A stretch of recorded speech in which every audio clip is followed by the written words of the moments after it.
Eso, miércoles 14 de agosto de 2024, víspera de un fin de semana con mucha actividad en esta población debido a la festividad de la patrona y los eventos propiamente como son las carreras a caballo, amén de, como se dice siempre, de nuestra gastronomía, nuestra manera de ser, etcétera, etcétera, etcétera. Bueno, en Radio Esquina siempre nos planteamos de entrevistar a todo colectivo, a todas personas, y para nosotros es una satisfacción cada vez que viene gente joven en todos los sentidos, con fortaleza, que se han sacrificado y se siguen sacrificando por la sociedad y que se han currado su destino, y no es fácil en todos los ámbitos de la vida. Y bueno, pues hoy tenemos el placer, principalmente también para mí, de tener aquí a Juan Miguel Suárez Rivero. Buenos días. ¿Cómo estamos, amigo? Perfectamente. Bien, ¿no? Encantado otra vez de volver a... Muy bien. Bueno, en fin, esperemos que algún día haga radio, ¿no? Espero. Lo intento. Bueno, pues Juan Miguel, ¿dónde estudia la primaria y el bachillerato? Tanto la primaria como el bachillerato fue en San Lucas de Barrameda. La primaria fue en el Sofía, si no recuerdo mal. Después la ESO pasé al Terry y bachillerato finalmente pasé al Cano. Bueno. Cuando era pequeño quería ser antropólogo. ¿Por qué? O paleontólogo, no me acuerdo bien. Bueno, sí, realmente esto es algo que coincide mucho en mi generación. La fascinación por los dinosaurios es algo muy curioso. No sé, nos inculcan la curiosidad por la naturaleza, el descubrir cosas. Pues uno dice, me quiero dedicar a esto. Y a mí siempre me ha gustado el preguntarme el porqué de las cosas. Y eso tanto a nivel de antropología como paleontología, incluso historia. Bueno, pues en principio tu afán es ser médico, ¿no? Y te presenta la selectividad con el objetivo de estudiar medicina.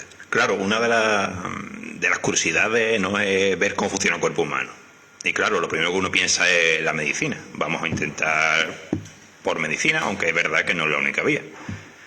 Pero la selectividad en mi generación fue donde dio el salto, el cambio de 10 puntos a ahora vamos a calificarla a partir de 14.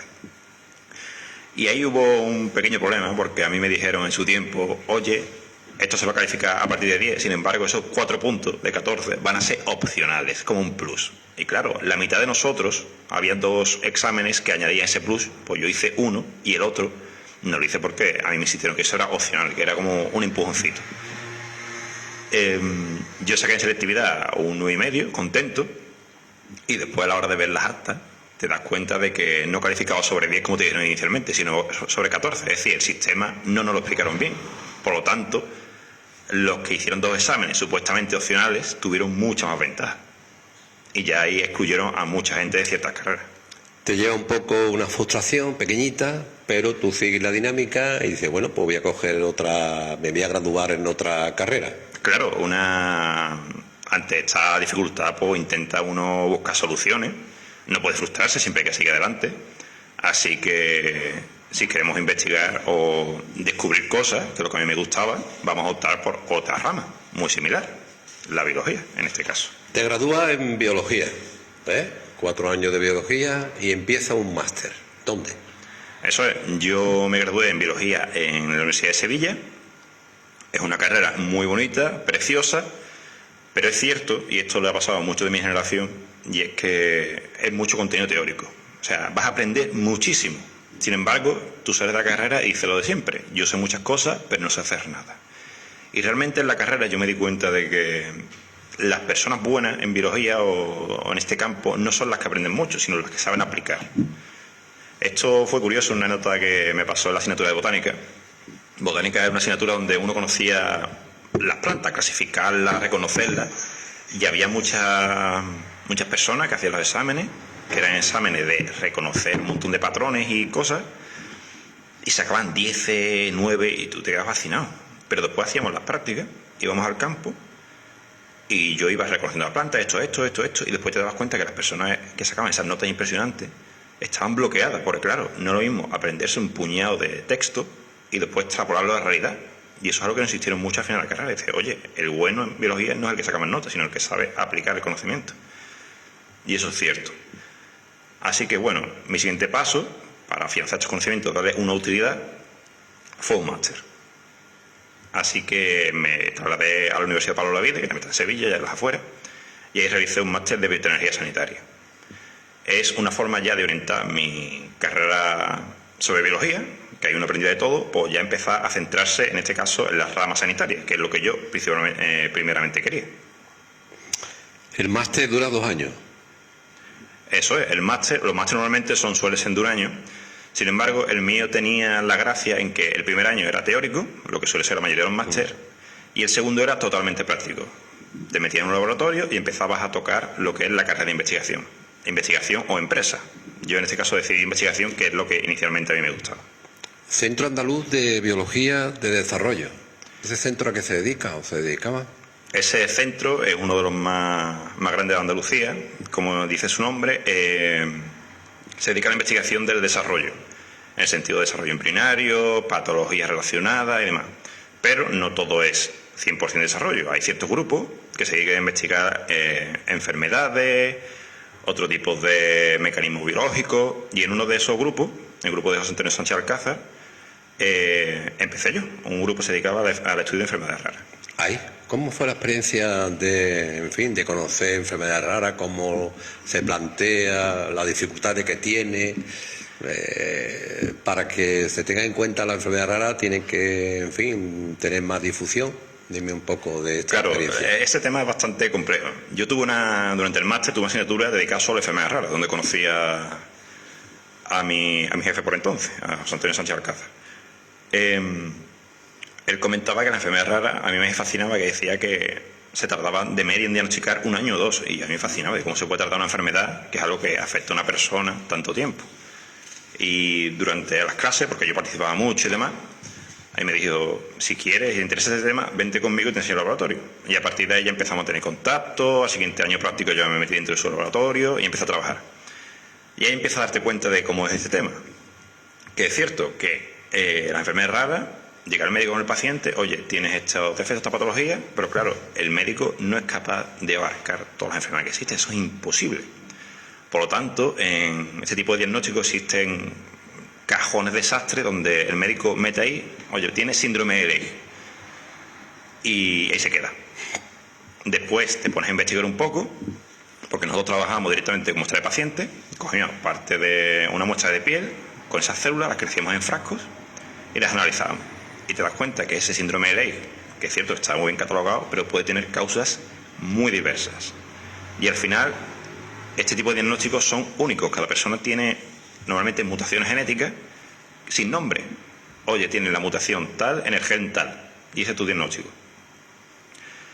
Y claro, te dice, eso es algo que ya de por sí da mucho alivio, porque uno de los problemas que teníamos nosotros es que, bueno, teníamos muchos contactos con asociaciones de pacientes, lo cual es lo que debe ser un laboratorio, nunca debe ser algo cerrado. Yo siempre estaba dispuesto a enseñar a cualquier persona que se interesase, pero claro, el concepto de ciencia cerrada, están investigando, ¿no? La ciencia, uno de los pilares que tiene es la divulgación. Si no das a conocer tus resultados, no tiene sentido. Y estas personas, muchas veces a mí me daban el historial médico y dice, Juanmi, dime qué es esto porque yo no lo entiendo. Y me sentaba con ellos y les explicaba. Y había casos más extremos que decían que mi hijo yo sé que mi hijo no se va a curar, porque esto es algo muy severo, una mutación genética, no tenemos los medios, pero por favor explícame qué tiene. Porque si hay algo que mata la psique humana, es el desconocimiento, el no saber qué está pasando. Eso es algo que carcome, y cuando tú le explicabas, oye, pasa esto, tiene un defecto en esta proteína, en este gen, esto no funciona bien, pues se quedan mucho más tranquilos, porque ya saben que tiene, ya pueden explicarlo a las personas y empezar a moverse. No es solo un número con una letra, sino ya tiene una base fisiológica, base biológica. El 25 de marzo de 2021, en un artículo de un periódico, cuenta tu experiencia como investigador de las enfermedades raras, y titula que las enfermedades raras serán personalizadas. Pasado el tiempo, ¿Cuál es el análisis de esta experiencia trabajando en la enfermedad rara que te planteas, las dificultades? ¿Realmente esto hay propuesta de mejora que habría que hacer como investigador? Claro, el problema de la enfermedad rara es lo que he comentado, que cada una es bastante individual. No es cuestión de algo muy generalizado, yo que sé, como por ejemplo una gripe, donde un tratamiento puede servir para muchas personas. Sin embargo, aquí es mutación única en cada persona, incluso como mucho compartido entre hermanos. Por eso yo comentaba en ese artículo que sería personalizado, es decir, un tratamiento dirigido a una persona. Esto no es nada fácil, porque cada persona no tiene solo esa mutación, sino un conjunto de genes que interactúan. Hay personas que se llaman portadoras, que tienen a lo mejor ese problema, pero no lo saben. Tienen un hijo y debido a una combinación genética, entonces la enfermedad da la cara. Eso es muy complicado de predecir, muy complicado de solucionar. Y esto es algo que, claro, requiere mucha investigación dedicada en mucho fondo. Para un investigador que está y un grupo de personas que está dedicada a descubrir algo en beneficio de todos, aunque sea de poco, que esté siempre con la precariedad del proyecto, que se corta el proyecto, que no tiene la subvención suficiente, que depende incluso de los padres, ¿cómo se plantea desde el punto de vista de un científico, de un investigador? Esto es una paradoja muy curiosa, y es que si tú te vas, hay varias encuestas que se hacen y le dices a las personas de a pie por la calle, oye, las profesiones que más aprecia la sociedad, ¿cuáles son? Y te puedo decir que entre las dos primeras, o la primera o la segunda, una es medicina y la otra es investigación. Seguro, siempre. Y es curioso que es una de las, como diría, socialmente más prestigiosas carreras, sin embargo, es de la más precaria. Nosotros, los científicos, a nivel de un puesto estable es muy difícil conseguir. En España es increíble la cantidad de requerimientos que te piden para tener un puesto estable. Sin embargo, en otros países es que por la mitad ya tienes lo que en España te da incluso mejor. Y yo durante toda mi vida, yo he tenido contratos de 6, 3 meses, un año como mucho, y aún así ahí sigo. Voy a tener que seguir peleando para engordar mi currículum, contar de optar a una plaza en una universidad y cruzar los dedos para que me mantenga estable. Pero esto es algo general en todos los investigadores. Muy pocos te van a decir que, oye, yo terminé la carrera, hice mis estudios y demás y conseguí una plaza. Todos han sufrido, han tenido que irse fuera al extranjero, todos. ¿Tu aspecto físico a qué se debe? ¿Está fuerte? Hombre, bueno, yo comparto la filosofía de mens sana in corpore sano, y es que también por mis estudios sé que el hacer deporte es algo necesario. O sea, para estar tanto sano de mente como contento con uno mismo y demás, uno debe practicar deporte asiduamente. Es algo que nunca se debe dejar aparte. ¿No bebe? ¿No fuma? No, ¿qué va? Cuando uno empieza a estudiar la biología humana, intenta ver cosas que no debería. De hecho, se publicó un artículo recientemente que desmiente el hecho del consumo con moderación de alcohol. Lo que se dice una copita de vino al día o cada 2 días, se ha visto que es mentira. Cuanto menos beba, mejor. No me digas eso, que me rompe los esquemas. Bueno, en este proceso, Juan Miguel, empieza a preparar tu doctorado, tu tesis doctoral. ¿Cuál es el área de investigación para conseguir esta tesis? ¿Por dónde empieza? Vale, esto comienza durante el máster. Yo hice, como comenté, son 2 años, el segundo año práctico, y tú desarrollas un proyecto. Oye, se ha visto esta veda de investigación y haces tu trabajo de fin de máster. Pero una investigación nunca tiene fin. Esto es como de igual, el dibujo siempre tiene cosas que afinar. Una investigación siempre puede continuar. Y a partir de ahí mi jefe me dijo, oye, ¿quieres continuar con esta investigación o el doctorado? Y claro, esto es, para una persona novata es bastante jugoso porque te dice, oye, que vas a empezar a cobrar por algo que estabas haciendo gratis. Y dices, oh, qué bien. Y te metes de lleno en el doctorado. Porque hay que decir que tu proceso del máster no cobraste ni un duro. Ah, no, claro, el máster eso no tiene ningún tipo de remuneración. Estaba trabajando para la investigación. Ah, claro, pero claro, estás en formación. Ah, bien. Cuando empiezas el doctorado, supuestamente ya estás desarrollando un trabajo. Bueno, desarrolla tu tesis, plantea tu tesis y atención. Y además la haces en inglés, la plantea en inglés ante un tribunal. traducido del título de inglés, que ahora lo dirás tú, es deficiencia del coenzima Q10 en la hipercolesterolemia familiar. Explícanos qué consiste esto y qué planteaba en esta tesis doctoral. Vale, mi tesis se desarrollaba en esa patología, la hipercolesterolemia familiar, que es una patología en la cual el paciente acumula colesterol de forma pasiva. El colesterol siempre lo tenemos en la cabeza como aquello que tenemos que evitar, que se acumula en las arterias, los típicos dibujitos que son las animaciones, no desbloquea.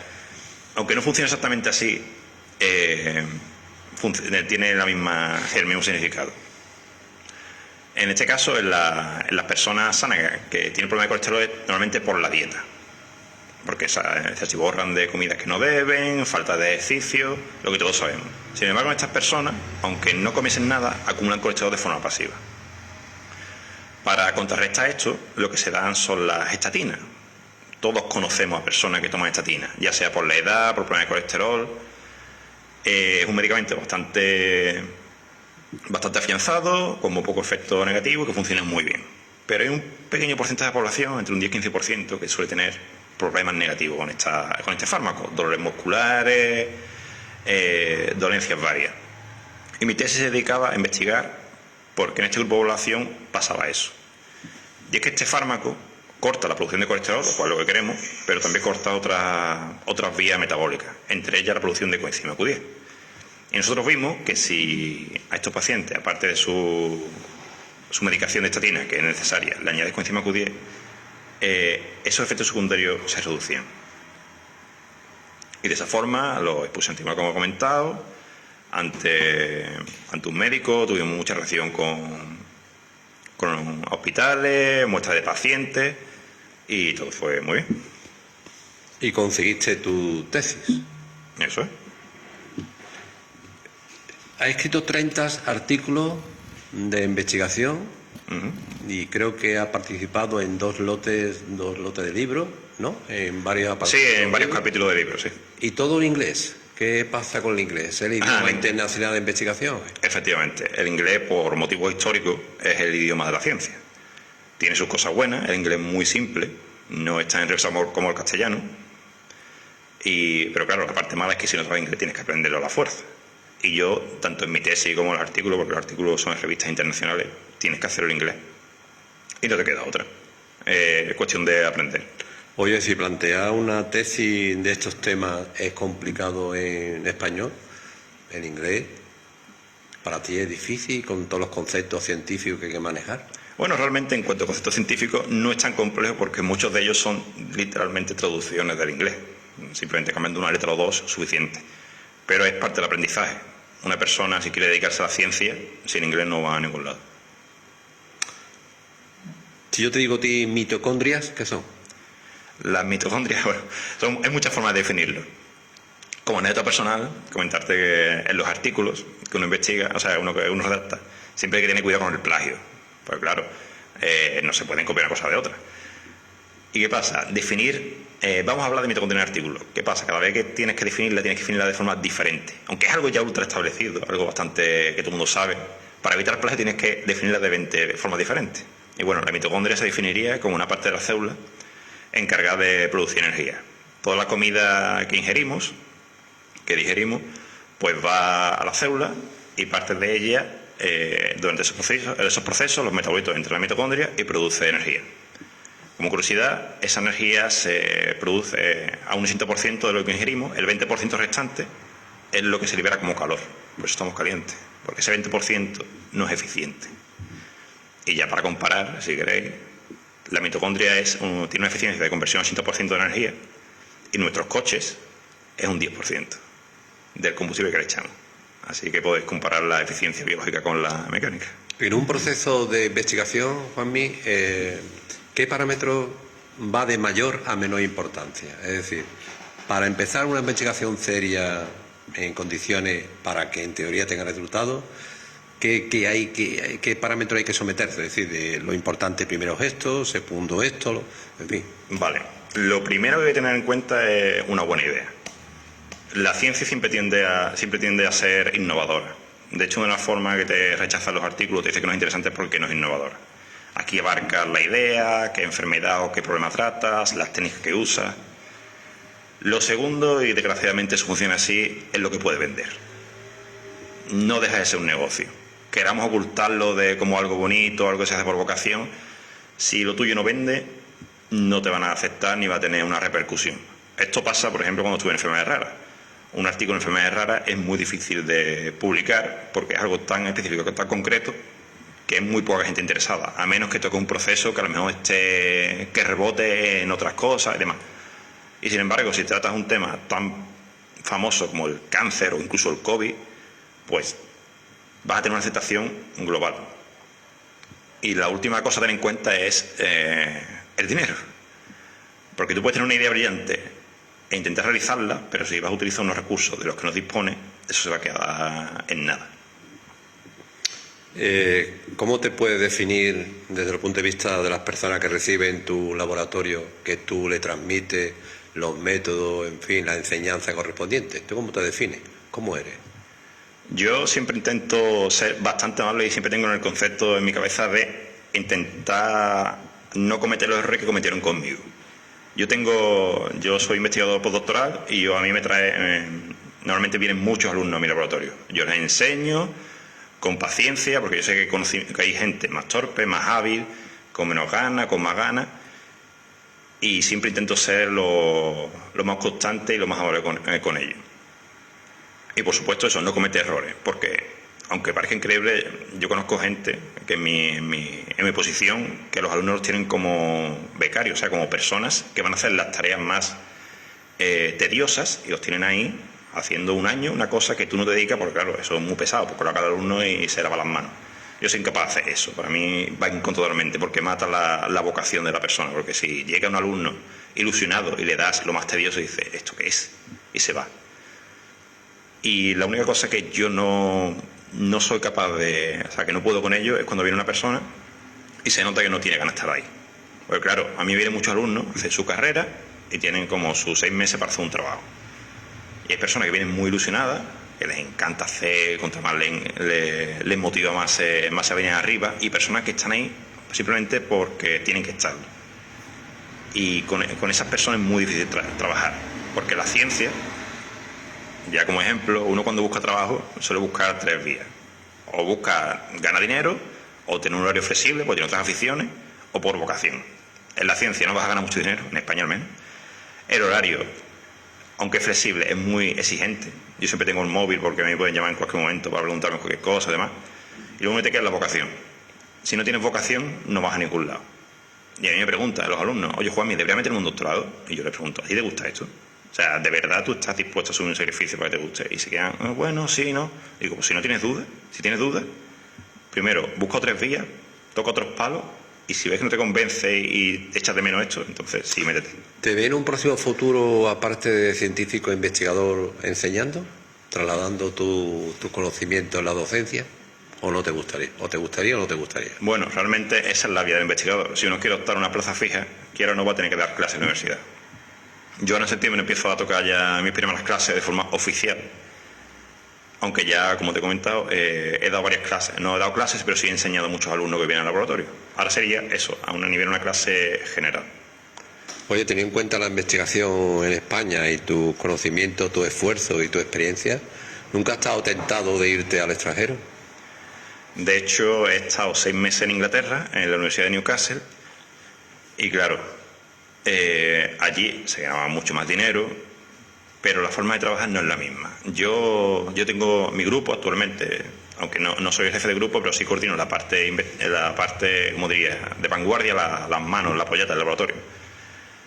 Y mi grupo es un equipo. Todo el mundo aportamos, todo el mundo hacemos una cosa.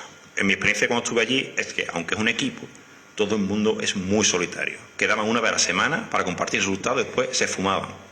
Y de hecho fue gracioso porque yo fui allí a enseñar a un par de chavales ciertas técnicas y le dije, me hace falta estos reactivos. Me dice, perfecto. Y yo por ahí mirando el laboratorio, le digo, ¿tenéis ya estos reactivos? ¿Cómo es que no sabéis hacer las técnicas? O sea, tenéis todo el material. Dice, no, es que la persona que lo hacía se fue. Digo, se fue, pero uno cuando aprende algo, lo ideal es dejar tu legado para que las siguientes personas continúen. y no se daba el caso, son muy solitarios. También son muy competitivos y para mí la experiencia fue enriquecedora porque aprendí muchos otros aspectos de la ciencia, pero como se trabaja aquí, o por lo menos en mi grupo o en mi ambiente, no tiene nada que ver. Bueno, ¿no te gusta el fútbol? No es uno de mis deportes favoritos, ¿no? Será tú una excepción de miles, ¿no? Bueno, cada uno tiene su gusto. A mí el fútbol personalmente pues no... Bueno, No me- tiene otras aficiones. ¿Por qué te ha gustado siempre los juegos y la investigación de incógnitas, de razonamientos, de roles en un mundo de muchas historias? ¿Por qué te ha gustado ese tipo de...? Bueno, sí, una de mis aficiones son los juegos de mesa.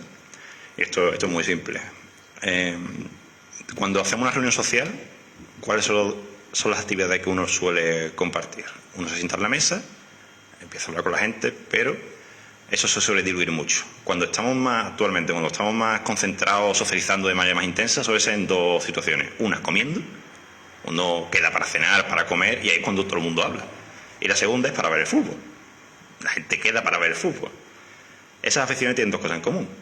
Y es que estáis hablando y compartiendo la misma experiencia. El partido o la comida. Uno está probando la comida, uy, esto me gusta, tiene poca sal, no sé cuánto. El fútbol, uy, este es mi equipo, no sé cuánto. O sea, toda la mesa está compartiendo mi experiencia y compartiendo su experiencia. En el caso del juego de mesa, es el mismo caso. Estáis compartiendo una experiencia, pero en este caso estáis también interactuando entre vosotros. Y para mí esa es la base. Una forma de socializar compartiendo una misma experiencia. Ya está, además, es una cosa que a mí me gusta mucho, es terminar la partida, dice, y comentar la jugada, además. Y para mí no deja de ser eso, una forma de socializar como una comida. ¿Te gusta la cocina? Además eres, en fin, Esto no sé si es que me viene de familia. de familia o del propio gremio, porque realmente trabajar en un laboratorio es seguir recetas, es cocinar, pero sin poder comértelo. Y te aseguro que todo el mundo que trabaja en un laboratorio le gusta cocinar, Bueno, porque toma. la básica es lo mismo. Tu madre es buena referente para ti, ¿no? Ah, claro, por supuesto. Bueno. Más aficiones. Qué lástima que no ha traído una figurita que tú pintas. Ese labor de la pintura perfeccionista, eso también, de cómo te llegó. Pues eso también es parte de mi pensamiento. Yo creo que todas las personas deberían, sobre todo las que se dedican a ciencia o demás, deberían también desarrollar su parte artística. Porque para mí es como una forma de evasión, el hecho de pintar, en este caso miniatura, puede ser sobre un lienzo, sobre papel, pero es una forma de que tu mente se estimule por otros ámbitos. Y yo, para mí es una forma de relación total. Me pongo la radio, me pongo a pintar y ahí se me pasan las horas volando. Bueno, actualmente, ¿en qué proyecto de investigación está metido? Actualmente, bueno, yo dejé mi puesto en la investigación de enfermedades raras porque, claro, en ciencia uno debe cambiar y progresar. No debe quedarse nunca estancado, debe estar continuamente aprendiendo. De hecho, la investigación uno nunca termina de estudiar.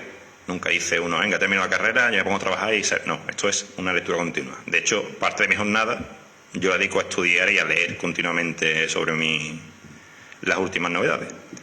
Y actualmente estoy en un grupo que se dedica a la investigación de la inflamación en diferentes aspectos, a nivel de patología, a nivel de envejecimiento, fertilidad, investigación básica y en eso. ¿Cómo seleccionas la metodología y las técnicas de empleo de tu investigación, de lo que estás haciendo ahora? Pues eso es experiencia y conocerla muy bien. Quiero llegar de punto A al punto B, ¿qué tengo que hacer por medio? Pues hay muchas técnicas y tú escoges la más óptima. Aunque en ciencia se dice siempre que para explicar una hipótesis siempre tienes que dedicar 3 técnicas diferentes. Y eso es lo que intentamos. Pero ¿qué pasa? En ciencia cada vez las técnicas se van complicando, van surgiendo nuevas y eso implica un mayor estudio, mayor inversión y es una lucha continua. ¿Exige demasiado pronto todos resultados en una investigación abierta que tiene su tiempo y su temporalidad? Uno debe conocer los límites de investigación. Esto es una inversión. Uno puede estar investigando 5 años y no conseguir nada, o tener una buena idea de la casualidad que se cumple y en un año tienes algo. Es por eso, es una inversión. Sabes que tarde o temprano va a tener resultados, ya sea negativo o positivo, pero va a tener algo. Ya la cosa es comprender ese tiempo. De hecho, se está reivindicando mucho ahora el hecho de... Porque siempre que tú publicas resultados tienen que ser positivos, tienen que descubrir algo nuevo. Pero claro, a lo mejor tras ese resultado negativo hay 28 resultados. O sea, tras ese resultado positivo hay 28 negativos. Y eso queda muy mal visto, cuando no debe ser así. Porque si tú haces una cosa y te sale mal, no es malo. Simplemente no es ese camino. Y eso para mí también debería estar publicado, porque claro, a lo mejor un grupo va a seguir tu misma vía. Y antes de estamparse contra una pared dice, espérate, que esta gente lo ha intentado, vamos a tirar otra vía y hace más óptimo el tiempo. Compartiste tu investigación tanto en Pablo Olavide también como en Cádiz capital. Sí, en Cádiz me surgió la oportunidad de hacer un postdoc por una beca de la Junta de Andalucía. Ahí es donde empecé en este nuevo grupo de sobreinflamación y estuve trabajando en el Hospital Puerta del Mar durante 1 año y medio. De toda tu experiencia, de toda tu investigación, ¿qué es lo que te ha dado, que te ha frustrado? ¿Te ha frustrado alguna vez algo o algo, muchas cosas? Y por otra parte, ¿qué es lo que te ha dado más satisfacción? ¿Te has sentido más contento, en fin, de salir de la universidad y comerte el mundo? Pues realmente todo esto viene relacionado. Cuando un alumno me dice, Juanmi, yo quiero dedicarme a la investigación, yo la primera pregunta que le hago, ¿cómo manejas la frustración? O sea, porque hay gente que se frustra, se deprime, se va, se derrumba, lo cual es normal, no deja de ser la definición de frustración. Pero claro, la frustración llega, vas a tenerla siempre presente en la investigación, porque no deja de ser, estás tocando cosas que nadie ha hecho antes. Y seguramente tu hipótesis no se cumpla, esto no era así, ahora ¿por qué sale esto? Este resultado lo he hecho 2 veces y no se repite. Eso es muy habitual y uno tiene que aceptarlo. ¿Qué es lo mejor de esto? Cuando resuelves el puzzle. Es increíble como cuando te tapas 20 veces con la pared y ahora cambias una cosa, una tontería, a lo mejor por casualidad, y dices, ostras, que esto ahora funciona. Y todo, vamos, se te viene el mundo arriba. Y de hecho, una de las cosas que yo aprecio en mi doctorado es que, aunque yo no intento decirle a mis alumnos así, pero hay que pasarlo mal. Porque a base de dificultad uno aprende. El hecho de enfrentarse con lo desconocido, con la dificultad, uno va aprendiendo, mejorando, y tú sales doctorado y tú dices, es que me puedo enfrentar a todo. Estoy preparado, aquí sí, porque me he curtido. El amor a los animales, ¿de dónde viene? Supongo que por empatía humana que todo el mundo debería tener. Supongo, vamos, para mí una persona que no ama a los animales no es humano. ¿Qué desea? ¿Qué desea a corto o a largo plazo? Bueno, pues lo que hemos reivindicado antes, el tema de estabilidad laboral, que eso es algo, me parece hasta un poco triste, ¿no? De que uno termine la carrera, se dedique a la investigación y no esté optando, yo qué sé, a un mejor sueldo, además, no, quiero estabilidad. O sea, sentarme... Pero es que esto es algo increíble porque, por ejemplo, en mi primer centro, ahí había una parte de técnicos, había una chavala trabajando de técnico que asistía a los diferentes laboratorios, y ella llevaba con trabajos temporales encauzando 6, 1 año, 20 años. O sea, lleva 20 años trabajando en el centro y todavía no han hecho fija. Y a base de pelear, ahora lo ha conseguido. Eso me parece muy, muy triste. Oye, y que estamos hablando de sueldos de 1.500 euros, 1.500, 800 euros, que no es una gran... que no se imagine... Yo sobre todo lo digo para comparando algunos oficios, ¿no? Claro. En proporción. Eso es algo también que a mí también me da... O sea, porque la investigación requiere mucho esfuerzo. Una persona puede terminar su formación profesional y entrar a trabajar con 20 años, o incluso con 18. Y para mí implica... Entré a la carrera con 18, terminé con 22, terminé el máster con 24, con 26 empecé el doctorado, que yo empecé cobrando 500 euros durante 2 años, después me empecé a quejar, además empezaron a subir, pero eso, termina todo el estudio, como afianzado a los 28 años, dice, venga, vas a tener tu primer trabajo, y te dicen 1.200 euros. Y todo este tiempo, esa persona con FP ha ganado lo mismo o más, que lo veo totalmente legítimo. Pero claro, yo no gano nada yo no tengo oportunidad. Yo ahora empiezo mi vida laboral con muchos años, porque claro, requiere una preparación y que menos que esa inversión de tiempo después resulte en una compensación económica al nivel. Que eso solo pasa aquí en España, porque allá en Inglaterra a mí me doblaron el sueldo y era un invitado, no era una persona allí fija. Has dicho anteriormente que ahora empieza parte de tu investigación una etapa donde te va a dar opción a la docencia, ¿no? ¿Cómo la planteas? ¿Inquieto? En fin. No, es algo que me gusta. También yo he dado ciencia de manera poco oficial, haciendo una... Cuando alguien no podía dar clase, Juanmi, toma, hazme relevo. Y a mí me gusta enseñar. Sobre todo porque eso, yo intento enseñar de la forma que a mí más me gustaba. Porque en la carrera te encuentras con un montón de tipos de profesores y tú dices, yo no quiero que me enseñen así. Había gente que cogía, sentaba, abría el libro y empezaba a leer, literalmente. Y tenéis una duda, oye, ¿esto qué es? Ah, bueno, en el libro no lo pone, pues ya te lo contestaré. Y había otras personas que a mí me encantaban, que decía, deja los lápices, deja los apuntes, escucharme. Y curiosamente, con esas personas, con las que me decían escucharme, me he quedado más con lo que explicaba y con las personas que me obligaban a tomar apuntes. ¿Alguna palabra que te guste? Alguna palabra que me guste. Eso me coge un poco de improviso. Pues no sabría decirte. No, pues, palabra que no te guste. Es que no son cosas que uno suele pensar, la verdad. ¿Tus padres para ti son? Unos referentes. ¿Hay más referente al final de este proceso? ¿Cuándo te va a quedar satisfecho? ¿O no hay satisfacción en un científico? Si estás trabajando en ciencia, tú ya de por sí debes estar satisfecho. Porque la vocación es lo único que te puede motivar, al menos en las condiciones actuales. Nadie se va a meter en ciencia por dinero, nadie se va a meter en ciencia porque tiene un buen horario. Se mete por vocación, y si no estás contento con lo que haces, entonces no te dediques a la ciencia. Para terminar, Juan, te gusta la gastronomía sanluqueña, ¿no? Además va como las obispas a muchos sitios para el néctar, ¿no? En este caso, ¿no? A mí me encanta. De hecho, durante mi estancia en Inglaterra, a mis caseros, yo lo intentaba traer con los ingredientes de allí, que eran bastante limitados, la gastronomía sanluqueña incluso, o española, de por sí. Bueno, pues, hijo mío, ha sido una satisfacción por mi parte entrevistar a mi hijo. Igualmente. Venga, cuidarse. Gracias. Nuestra pausa y volvemos enseguida.